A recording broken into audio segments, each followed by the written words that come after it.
welcome to ICT Integration Workshop 2. This week we're going to talk about learning platforms. Now, there are many learning platforms that we can go into. I'm going to only cover a few, and it's just to familiarise yourself with what you might find when you get out to schools. But for today, for this one, 2.1, we're going to look at what is a learning platform. So basically, a learning platform is an integrated set of online services that provide us with the ability to resource the classroom, deliver the content, engage the students, cover where they're up to, scope and sequence all their ideas, and feed back into the school system. So there are three parts. The first part is the admin, which is basically a school database. The second part is the VLE, which is the virtual learning environment, and this relates back to your curriculum. And the third part is the portal, or the PLE, a personal learning environment, which is related back into the classroom. I'm going to go through each of these individually.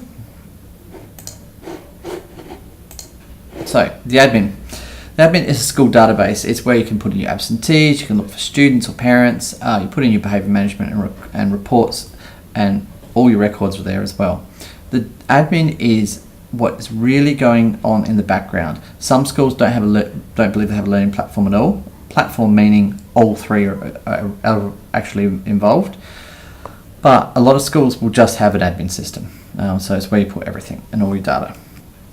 The VLE is your virtual learning environment, and schools are starting to map this into their curriculum. So this is where you have all your scope and sequence. It may be Australian curriculum, it may be all the schools requirements, it may be the learning objectives for each of the different classes and subjects. Sometimes it's just called a shared drive or a school intranet, and it's the place where you actually can track the students' progress. The last one is the portal. So this is where the teacher delivers all the content face to face. So this may be a class page on a website, it may be Edmodo, Facebook, or something of the like. It's where the teacher is actually sharing the resources with the students directly. It's a place where they can actually teach from. Students can collaborate and work together. So I'm going to go through a few examples of what you might find when you get out into schools. So first one is Canvas. Now we're all using Canvas at uni. This is a switch from Blackboard, which is what we've used in the past. Canvas is found in some schools, although not very many. It has been used more often by universities. And one of the reasons you find this is because Canvas is mostly a virtual learning environment. So for us at University of Adelaide University, we put all the information up there. You can access it all. We can track your progress. We can do all of the stuff we need to do through the virtual learning environment. Now, it's also a portal. You can log in and get into it and learn from there. There's some discussion boards there, but it's very weak. There's not a lot of actual face-to-face teaching. In other words, if you went into a lecture, it's unlikely that the lecturer is going to bring up Canvas as their method of delivery, or say, I want you all to go onto Canvas now and type in something. Right? In general, they're going to say, I want you all to post something to a post-it note, or post it to a Edmodo, or a page, or whatever. All right? So Canvas is mostly focused on the VLE. EdSAS is one that's used in DCD, and this is mostly for absentees, for reports, and so on. If you're going into a public school, you would definitely be using this. Some alternatives you'd find in other schools, we use Synergetic, it's our platform. Maze is also a very common one, and it's where you're going to do all your data entry. Basically, it's a first point, and it's the point of reference for all of the rest of the things that happen during the day. So if a student is absent, it gets entered into that admin system. Okay, Edmodo, which I'm going to give you some examples with and some training on in our next video, is one that's set up, and it's basically just the portal. You can actually use Google as your backend, so your Google Drive. I think you can also use OneNote in your backend as well. So you can use it as a virtual learning environment, and students can access all their assignments. But generally, it's used as a teaching space. You can get students to post what they think. They can reflect. They can do quizzes. You can deliver all your assignments and so on, and receive them. So Edmodo is actually quite a good one for a portal. Unfortunately, Edmodo very rarely talks back to the admin, and is very hard to scope and sequence to multiple classes. So really, the good thing about Edmodo is you can set it up yourself in a classroom without needing any help from your IT guys or any help from the school. It's your own little personal space. and you can teach with. Once the student's logged onto Edmodo, if someone else sets up an Edmodo class, they use the same password, so the student actually sees all the different classes come up. However, it's very hard to share Edmodo across and work across the school. You can get an advanced version of Edmodo, which is for schools, but you have to pay for it. Apart from that, Edmodo is free. Sector is one that's was designed and run by Chris Marley. Comes out of Western Australia, and Sector is very good with the admin. It's very good with tracking absentees. Also, you can find out exactly when a student's away. So when you've got assignments due, it will identify if students are away. So you might actually begin to develop a pattern of behaviour where students are always away when there's a test or assignment on. It's also really good at tracking behaviour management and really seeing how students are faring. So if a student is starting to drop in your class and they're an A grade student, then become a B, then become a C, you would start to notice that. However, because it's run across all your subjects, if they're an A in every subject and then they drop to a B and then in all their subjects, it immediately would start to flag you. So that's quite good. VLE is very good for the virtual learning environment because you can track all the stuff. It's great for scoping and sequencing. As a portal though, it's not that great for delivery. They're working on it and it's expected to get a lot better, but at the moment it's not really a teaching space. It's more of a series of web pages. Edumate is one that we have at Pulteney. We're just starting this year. We've got a lot of hope for it. Admin side, it's relatively similar to Sector.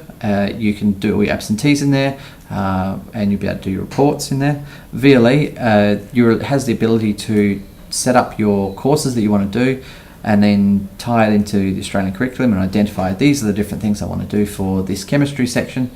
And you then put up your assignments and you tag your assignments with the Australian curriculum.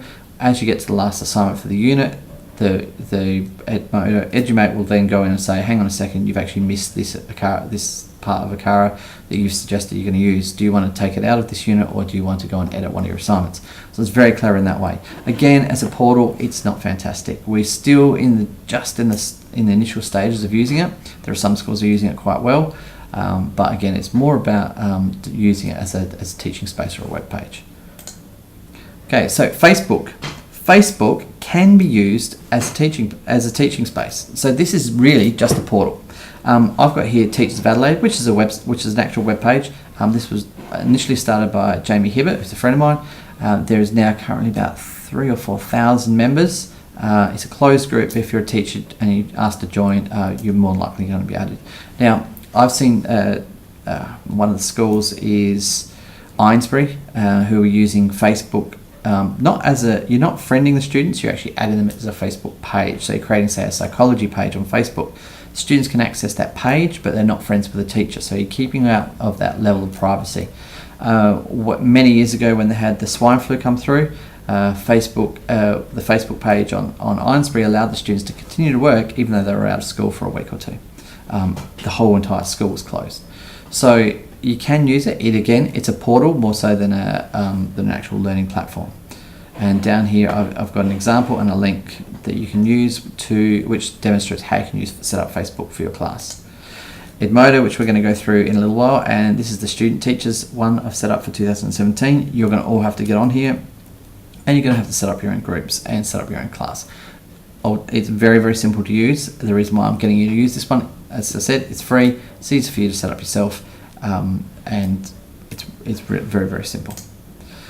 Sector, as I said, this is just a snapshot of Sector. So you can see here, this is my daily my diary, and you can see my subjects in here. If I click on that, it will bring up what I'm actually teaching that lesson. If I was away for English on this morning, then another teacher will be assigned this work, and they can see exactly what I'd planned for the lesson. So it's very clever like that. So this would just be dragged and given to a teacher. It would disappear or be shaded out on my screen, and it would be added to the teacher's screen. And they go, oh well, I've got an extra class I have to teach today, unfortunately. Very powerful, and it's very, very clever at analysing data. It's one of the best data analysis tools there is. Edumate, so this, as you can see, very, very similar to Sector. Again, we're only just starting to use it, but I've already been giving release in the same way, where a relief will show up. So Wednesday morning, I had a relief in the morning before school, and it gave me it said, oh, you need to go and take this home group. So very good. Now, and again, I've got a link down the bottom. Right, so that's all we're going to cover for learning platforms. When you get into a school, immerse yourself in the learning platform. Ask if they've got one. Ask if you can have a look at it. You may not get access, but it's great to be able to look over someone's shoulder. The more you get experience with them, the more familiar you will be with them. All right.